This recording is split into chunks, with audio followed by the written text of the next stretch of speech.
Magandang oras mga kababayan, narito na ang pinaka-latest update natin sa magiging lagay ng ating panahon ngayong araw at sa susunod na 24 oras. May bago tayong nakikita na sistema na posibleng bagyo na paparating at ayon sa mga bagong datos ng long range forecast, posible na itong pumasok ngayong first week ng February. Pag-usapan natin ang pinakabagong detalye dito at ang posibleng landfall scenario na magdudulot ng matitinding buhos ng ulan lalo na sa timog silangan ng bansa. Para naman lagi kang updated sa lagay ng ating panahon, i-click mo lang ang subscribe button. Sa kasalukuyan, dalawang pangunahing sistema ang patuloy na nakakaapekto sa bansa, ang shear line na naranasan sa silangang bahagi ng Southern Luzon at Visayas at ang Northeast Monsoon o amihan na patuloy namang umiiral sa malaking bahagi ng Luzon. Unahin natin ang Visayas, Bicol Region, Quezon, Oriental Mindoro, Marinduque at Romblon. Sa mga lugar na ito, inaasahan ng maulap na kalangitan na may kalat-kalat na pag-ulan at isolated thunderstorms dulot ng shear line. Ang sistemang ito ay nabubuo kapag nagsasalubong ang malamig na hangin ng amihan at ang mainit at mamasa-masang hangin mula sa karagatang Pasipiko. Dahil dito, nagiging mas aktibo ang mga ulap-ulan na maaaring magdulot ng katamtaman hanggang minsan ay malalakas na buhos ng ulan. Sa ganitong sitwasyon, may banta ng bigla ang pagbaha at pagguho ng lupa, lalo na sa mga mababang lugar at kabundukan. Pinapayuhan ng mga residente na manatiling alerto, lalo na kung tuloy-tuloy ang pag-ulan sa loob ng ilang oras. Samantala sa Mindanao at sa natitirang bahagi ng Mimaropa, mararanasan ang bahagyang maulap hanggang maulap na kalangitan na may isolated rain showers o thunderstorms. Ang mga pag-ulan dito ay pangunahing dulot ng localized thunderstorms na karaniwang nabubuo dahil sa matinding init sa maghapon. Pagamat panandalian lamang ang mga pag-ulan, maaari itong maging malakas sa ilang lugar na posibleng magdulot ng biglaang pagbaha o pagguho ng lupa, lalo na sa panahon ng malalakas na thunderstorms. At para naman sa mga residente sa Metro Manila at sa nalalabing bahagi ng Luzon, patuloy ang impluensya ng Northeast Monsoon o amihan. Inaasahan ng bagyang maulap hanggang maulap na kalangitan na may isolated light rains. Ang mga pagulang ito ay karaniwang mahina at panandalian at wala namang inaasang malaking epekto sa pangkalahatang kalagayan. Gayunpaman, ang malamig na simoy ng hangin ay patuloy na mararamdaman lalo na sa umaga at gabi. Ayon naman sa heavy rainfall outlook advisory na inilabas ng Pag-asa, ngayong araw inaasang makakaranas ng malalakas na pag-ulan. Nasa pagitan ng 50 hanggang 100 mm ang mga lalawigan ng Albay, Sorsogon, Northern Samar at Eastern Samar.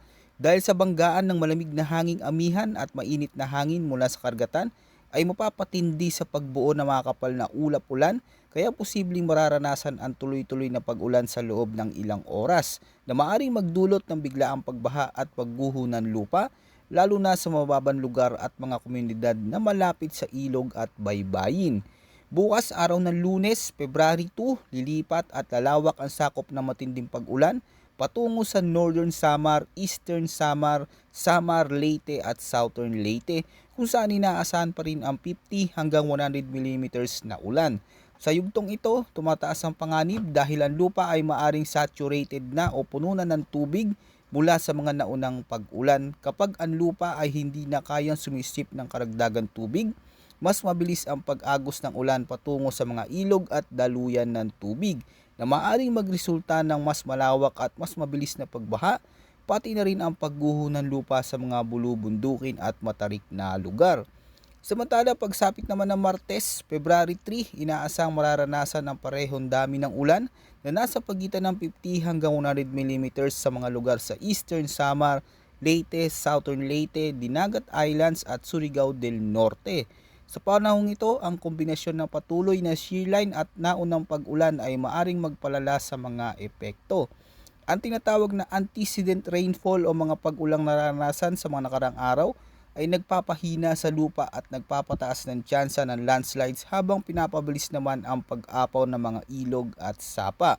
Para naman sa lagay at kondisyon ng hangin at karagatan sa Luzon at Visayas, inaasahan ng malakas na hangin nagmumula sa hilagang silangan. Dahil dito magiging maalon ang kalagayan ng dagat na may taas ng alon na maaring umabot mula 1.2 hanggang 3.7 meters. Habang mas malakas ang ihip ng hangin at mas mabagal itong umiihip sa isang direksyon, mas maraming enerhiya ang naipapasa nito sa ibabaw ng dagat. Ito ang nagiging sanhi ng pagtaas at paglalakas ng mga alon, lalo na sa mga baybaying nakaharap sa silangan. Sa ganitong kondisyon, delikado ang paglalayag ng maliliit na sasakyang pandagat at pinapayuhan ng mga mangingisda at sea travelers na mag-ingat o iwasan muna ang paglalayag kung maaari. Samantala sa Mindanao, mas mahina ang impluwensya ng amihan. Inaasahan dito ang katamtamang hangin na mula hilagang silangan hanggang hilagang kanluran na may banayad hanggang katamtaman ng mga alon na karagatan na may taas na humigit kumulang 0.6 hanggang 2.5 meters. Dahil mas mahina ang hangin, mas kaunti rin ang enerhiyang naipapasa sa dagat, kaya't mas kalmado ang galaw ng alon kumpara sa hilagang bahagi ng bansa. Gayunpaman, maaari pa ring magkaroon ng panandaliang pag-igting ng alon, lalo na kapag may kasabay na lokal na thunderstorms.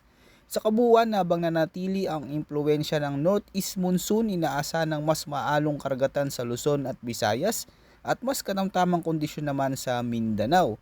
Gayunpaman, pinapayuhan natin ang lahat ng nasa baybayin at karagatan na patuloy na maging mapagmatsyag at sumunod sa mga abiso para sa inyong kaligtasan. Ayon naman sa latest tropical cyclone threat update, sa bagong datos ng mga international weather model, inaasang lalabas na ang nabubuong low pressure area na minomonitor sa timog silangang bahagi ng bansa bukas o sa araw ng Martes. Ang nasabing sistema ay kasalukuyang kumikilos pahilagang kanluran patungo sa direksyon ng silangang bahagi ng Pilipinas.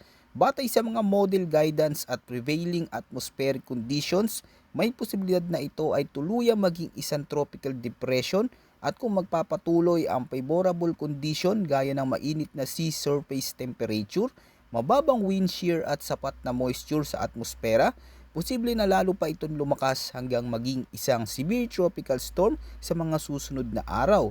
Kung magpapatuloy ang kasalukuyang galaw, posibleng maglandfall ito pagsapit ng February 6 o February 7. Kabilang sa mga posibleng direktang maapektuhan ang lugar sa Eastern Visayas, particular ang Samar at Leyte, mga bahagi ng Bicol region at posibleng ang northern at eastern section ng Mindanao, depende sa magiging eksaktong track ng bagyo. Gamit naman ang ensemble models, malinaw na nakikita sa posibleng galaw ng minomonitor na sistema. Mas dumarami na ngayon ang mga modelong nagkakaisa sa senaryong posibleng maglandfall ang bagyo sa Northern Mindanao o Eastern Visayas kumpara sa mga naunang forecast cycle. Noon, mas nangingibabaw ang idea na ang sistema ay daraan lamang malapit sa kalupaan, kung saan ang nararamdaman ay ang hagip ng mga outer rain bands at hindi ang mismong sentro ng bagyo. Subalit sa kasalukuyang ensemble view, kapansin-pansin na mas maraming model members ang tumuturo sa mas direktang pagtama nito sa lupa. Ibig sabihin, mas tumitibay ang posibilidad na ang sistema ay tuluyang makakaapekto ng mas malawak at mas direkta sa mga nabanggit na rehiyon. Kung mangyayari ito, inaasang mas matagal at mas matindi ang pag-ulan, kasabay ng pag-igting ng hangin at paglala ng kondisyon ng karagatan. Dahil dito tumataas ang banta ng pagbaha, pagguho ng lupa at mapanganib na sea conditions, lalo na sa mga lugar na matagal nang nakakaranas ng pag-ulan. Sa kabuuan, balikan natin ang mahalagang detalye. Mananatiling maulan ang ilang bahagi ng bansa lalo na sa Visayas, Bicol region at mga karatig lalawigan ng Southern Luzon, kung saan patuloy na naapektuhan ng shear line. Ang mga pag-ulang ito ay maaring paminsan-minsan ay lumakas, kaya't mananatili ang banta ng biglaang pagbaha at pagguho ng lupa, lalo na sa mga babang lugar at kabundukan. Sa Mindanao at natitirang bahagi ng Mimaropa, bagamat mas panandalian ang mga pag-ulan na dulot ng localized thunderstorms, hindi pa rin isinasantabi ang posibilidad ng malalakas na buhos ng ulan sa ilang lugar na maaaring magdulot ng localized flooding.